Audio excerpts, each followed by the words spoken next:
ஒன்றும் கெட்டது பண்ணலையே, நல்ல காரியம் தானே பண்ண போற. அதுவும் செல்வம் பண்ண பாவத்துக்கு பரிகாரம் தானே பண்ண போற. அதுல தப்பே இல்லம்மா. உன் வயதுல வளர்ற குழந்தையோட எதிர்காலத்துக்காக நீ அந்த குழந்தைகளுக்காகவும் கருணைக்குமாருக்காகவும் ஏதாவது செஞ்சுதான் ஆகணும்.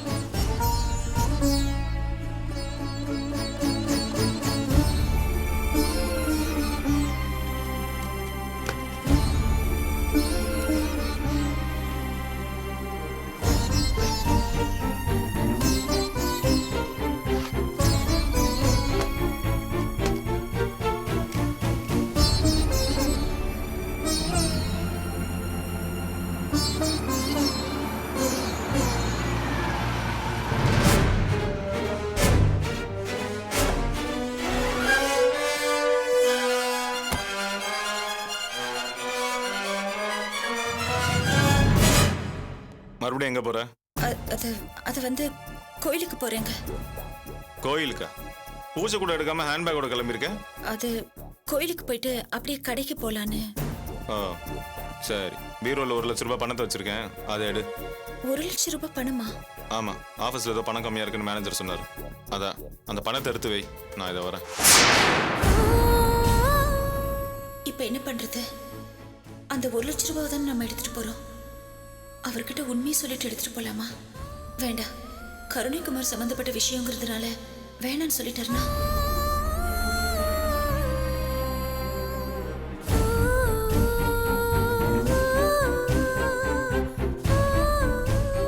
அப்படியா?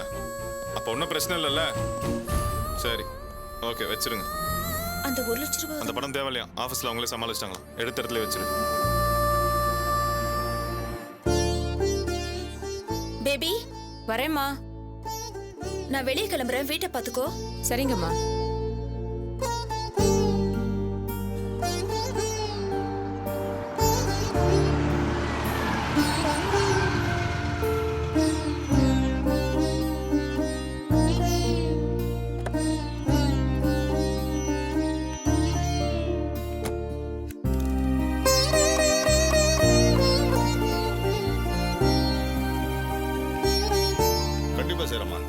ரொம்ப நல்லதுங்க. மேடம் வணக்கம். வணக்கங்க. அன்னைக்கு உங்களை சிக்னல்ல பார்த்தேன்ல? ஆமாங்க, உங்களை பக்கத்தான் வந்திருக்கேன். என்னையா? வாங்க உள்ள போய் பேசலாம்.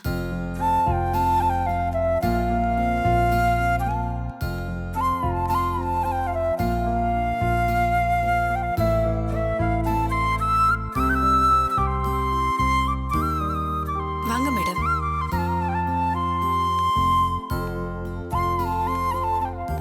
மேடம், சிக்னல்ல பார்த்தேன்னு சொன்னல, அது இவங்க தான். ஓ அப்படியா? வாங்கம்மா. வணக்கம். வணக்கம். உட்காருங்க. இல்ல பரவாயில்ல, உங்களை பத்தி சொல்லியிருந்தாங்கம்மா. நான் உங்க இல்லத்துக்கு ஏதாவது செய்யணும்னு சொல்லி இருந்தேன். ஓஹோ, அதுக்காக தான் வந்தேன். அப்படியா? இந்தாங்க, இந்த 1 லட்சத்தை வச்சுக்கோங்க. வாங்கிக்கோங்க. என்ன மேடம் இது? இவ்வளவு பெரிய தொகையை நான் எதிர்பார்க்கவே இல்லை மேடம். இவங்க கிட்ட ஏதோ ஃபார்மாலிட்டிக்காக சொல்லியிருப்பீங்கன்னு நினைச்சேன். இல்லைங்க, இது அதுக்காக கொடுத்த பணம் இல்ல. என் புருஷன் பண்ண பாவத்துக்காக பரிகாரமா கொடுக்கற பணம். கருணைக்குமார் ஆக்சிடென்ட் ஆகி ஆஸ்பத்திரியில படுத்ததுக்கு அப்புறம் இந்த இல்லத்தை நடத்த நாங்க ரொம்ப சிரமப்பட்டோம் மேடம். நீங்க கொடுத்த இந்த தொகை எங்களுக்கு ரொம்ப உதவியா இருக்கும் மேடம். ஆமா, இந்த இல்லத்தை நடத்த உங்களுக்கு மாசம் எவ்வளவு பணம் தேவைப்படும்? வாடகை, குழந்தைங்களுக்கான ஃபுட்டு, இது எல்லாத்துக்கும் சேர்த்து மாசம் எப்படியும் ஒரு 50,000 ஆகும் மேடம். கவலைப்படாதீங்க, என்னால முடிஞ்ச உதவிய நான் அப்பப்ப செய்யறேன். ஆமா, குழந்தைகளை வச்சு ஏதோ கலை நிகழ்ச்சி நடத்த ஏற்பாடு பண்ணிருந்தீங்களே, அந்த டிக்கெட் எல்லாம் வித்தாச்சா? அது வந்து அந்த டிக்கெட் எல்லாம் சரியா விற்கல மேடம். சினிமா ஸ்டாருங்க ப்ரோக்ராம்னா உடனே எல்லா டிக்கெட்டும் வித்துடும். குழந்தைங்க ப்ரோக்ராம் இல்லையா, அதனால தான் டிக்கெட் சரியா விற்கல. இப்போ ப்ரோக்ராம் எப்படி நடத்துறதுன்னு தெரியல மேடம். ஓப்பனா சொல்லணும்னா கருணைக்குமார் இல்லாதனால இந்த இல்லத்தை ரொம்ப கஷ்டப்பட்டு தான் நடத்திக்கிட்டு இருக்கோம். அவர் ஹாஸ்பிட்டல்ல செலவுக்கு வச்சிருக்கிற பணத்தை தான் கொடுத்துக்கிட்டு இருக்காரு. நான் இங்க இருந்து மற்ற ஏற்பாடெல்லாம் பண்ணிக்கிட்டு இருக்கேன். கஷ்டப்பட்டு தான் இந்த இல்லத்தை நடத்திக்கிட்டு வர்றோம். இப்ப நீங்க கொடுத்த இந்த பெரிய தொகை எங்களுக்கு ரொம்ப உதவியா இருக்கும் மேடம். நீங்க எங்களுக்கும் இங்க இருக்கிற குழந்தைங்களுக்கும் கடவுள் மாதிரி மேடம். என்னங்க நீங்க பெரிய வார்த்தையெல்லாம் சொல்றீங்க? குழந்தைங்களுக்கு மத்தியான சாப்பாடு ரெடி பண்ணியாச்சா? இல்ல மேடம், இனிமே தான் ரெடி பண்ணணும். முதல்ல அதை ரெடி பண்ணுங்க. சரிங்க மேடம். அனிதா, நீ போய் சீக்கிரம் ஏற்பாடு. சரிங்க மேடம். போ.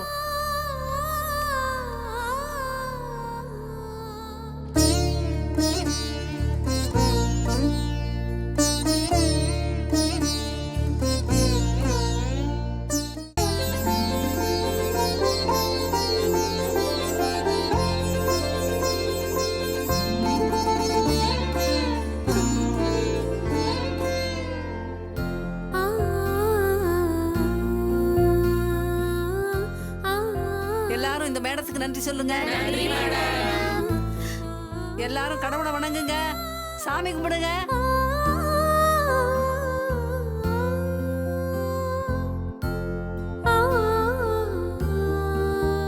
பிள்ளைங்களா எல்லாரும் சாப்பிடுங்க.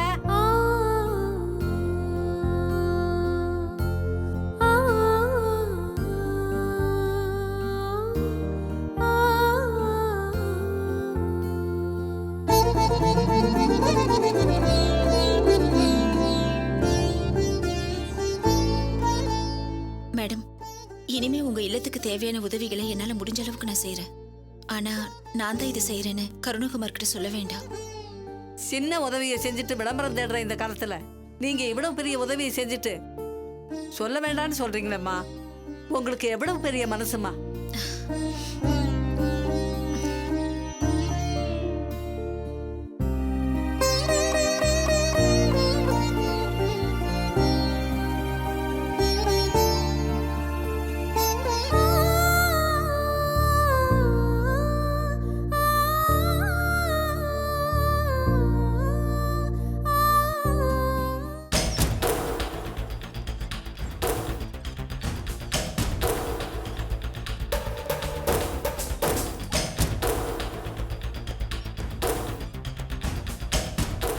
சார் சார் சார், யாரை பார்க்கணும்? நான் செடியை பார்க்க வந்திருக்கேன்ப்பா. இல்லை சார், இப்போ பார்க்க முடியாது.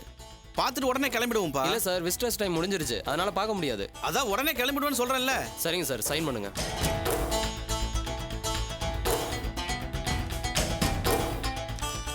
வச்சுக்க சார் உடனே வந்துடுறேன். வச்சுக்கியா? சீக்கிரமா வந்துருங்க சார். வணக்கம் sir. Close door, close door.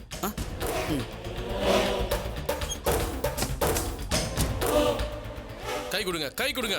பெரிய பெரிய வேலை எல்லாம் பண்ணிருக்கீங்க மிஸ்டர் பன்னீர். சார் நானா எதையும் செய்யலையே சார். நீங்கள் என்ன பிளான் போட்டு கொடுத்தீங்களோ அதைத்தான் நான் சரியாக செஞ்சு முடித்தேன். Very good, very good. வெளியில் நடக்கிற எல்லா விஷயமும் இங்கே வர என் பேரண்ட்ஸ் மூலியமாக நான் தெரிஞ்சுக்கிட்டேன். அவங்க இன்னும் என்ன மனநோயையும் நம்பிட்டு இருக்காங்க.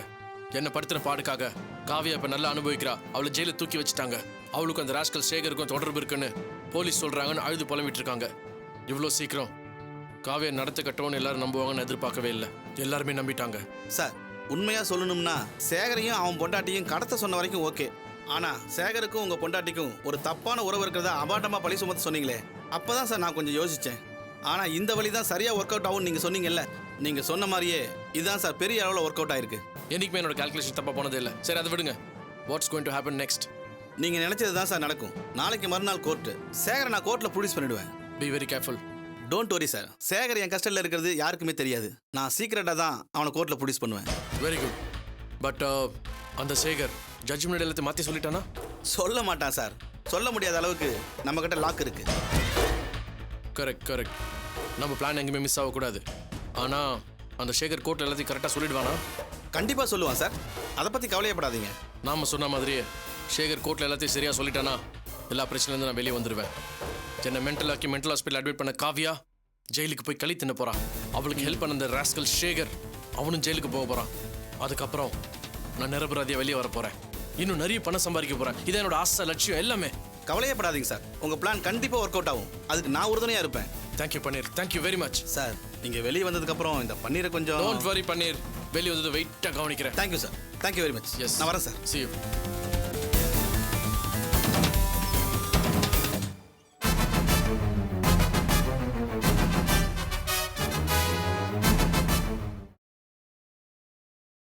ஒன்றும் கவலைப்படாதீங்க. எந்த பிரச்சனையும் இல்லை சார். நீங்க டிஸ்சார்ஜ் பண்ணிக்கலாம். தேவையில்லாம டென்ஷன் ஆக வேண்டாம்னு சொல்லுங்க. மாத்திரை மருந்தெல்லாம் கரெக்டா எடுத்துக்கிட்டாங்கன்னா பிபி கண்ட்ரோலுக்கு வந்துடும். Okay doctor. ஓகே.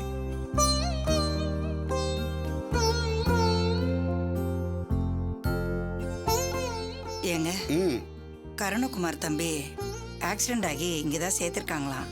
நாம போகும்போது ஒரு எட்டு பார்த்துட்டு போயிடுவோங்க. அதுக்கு என்ன சிவாமி, பார்த்துட்டு போலாம்.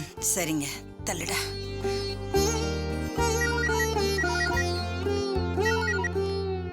சொல்லு பேபி. எங்கம்மா இருக்கீங்க? நான் ஜிஹெச்ல தான் இருக்கேன். ஜிஹெச்கா? என்னம்மா நீங்க? ஏற்கனவே அங்க போனதுக்கு தான் சார் உங்களை திட்டினாரு. மறுபடியும் ஏன் போனீங்க? எங்க அம்மா டிஸ்சார்ஜ் ஆனாங்களா இல்லையான்னு கூட எனக்கு தெரியாது. ஏற்கனவே கருணகுமாரை பார்க்க வந்து அவர்கிட்ட பேச முடியல. அதான் இப்ப பார்த்து விசாரிச்சுட்டு போலான்றதுக்காக தான் நான் இங்க வந்திருக்கேன். என் புருஷனால பாதிக்கப்பட்ட அவரை பார்த்து விசாரிக்கிறது என்னோட கடமை இல்லையா? சரி, அவர் வீட்டுக்கு வந்து என்னை எங்கன்னு கேட்டா ஏதாவது சொல்லி சமாளிச்சிரு. சரிங்கம்மா, சீக்கிரம் வந்துடுங்க. ம்.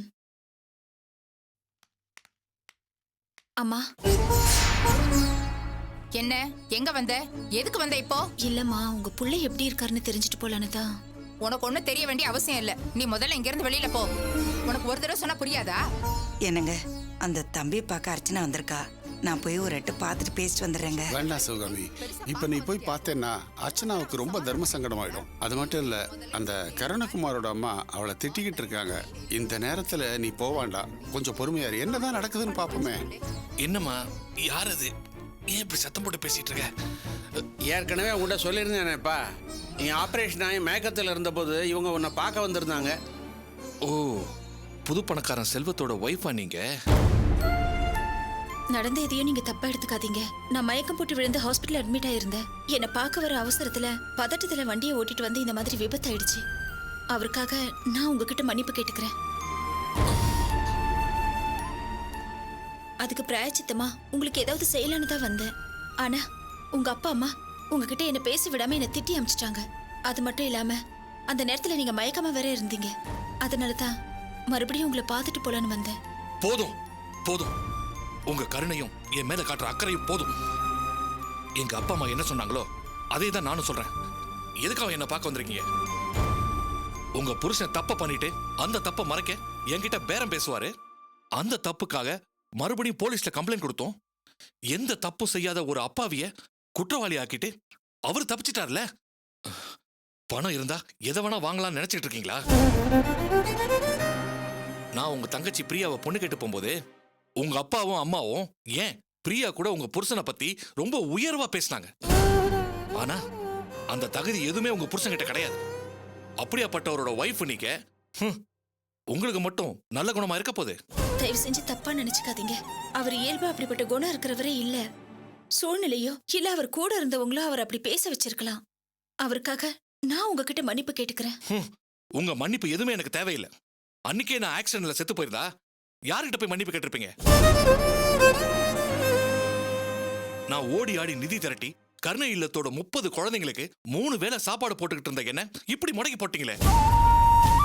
அந்த குழந்தைகள ஒரு குழந்தை ஒரு வேளை சாப்பாடு இல்லாம பட்டினி கிடந்தா கூட அந்த பாவம் உங்களை சும்மா விடாதுங்க. என்னங்க இது அக்கிரமமா இருக்கு? அடிபட்டு கிடக்குதுன்னு இந்த தம்பி அர்ச்சனா பார்க்க வந்திருக்கா. பாவம், அவ புருஷனுக்கு தெரியாம அவளால முடிஞ்ச உதவி அந்த பிள்ளைங்களுக்கு எல்லாம் செஞ்சுக்கிட்டு தானே இருக்கா. அது தெரியாம இந்த தம்பி அர்ச்சனாவை கோச்சிக்கிறாரு. நீ டென்ஷன் ஆகாத, கொஞ்சம் பொறுமையாரு. புருஷ பண்ண தப்ப மறைக்கிறதுக்காக பொண்டாட்டி கர்ப்பிணி கோலத்துல வந்தா நாங்க மனச மாத்திக்குவோம் நினைச்சிட்டாங்க போல. ஐயோ, நிஜமா அந்த மாதிரி எண்ணத்துல வரலம்மா. உங்க பையன் எப்படி இருக்காருன்னு பார்த்துட்டு போலான்னு தான் வந்தேன். இவர் சீக்கிரமா குணமடையணும்னு நான் அந்த ஆண்டவனை வேண்டிக்கிறேன். வரேம்மா.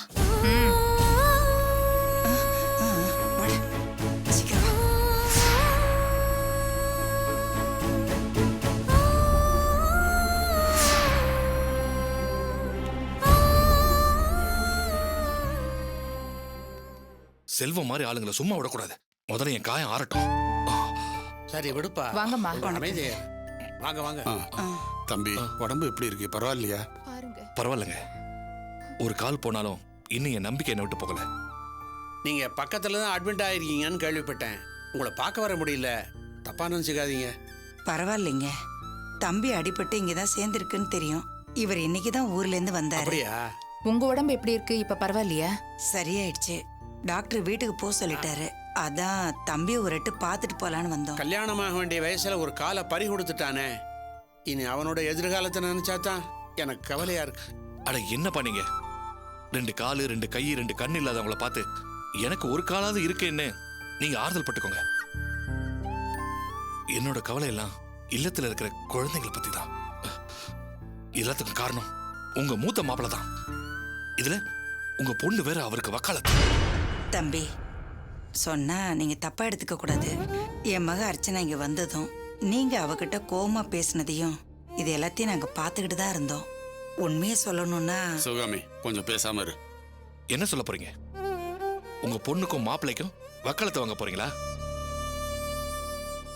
நான் ஒருத்தன் கருணை இல்லத்துல இல்லாதனால அந்த ராஜேஸ்வரி மேடம் எவ்வளவு சிரமப்படுறாங்க தெரியுமா? 30 குழந்தைங்களை பராமரிக்கிறது எவ்வளவு கஷ்டம் தெரியுமா?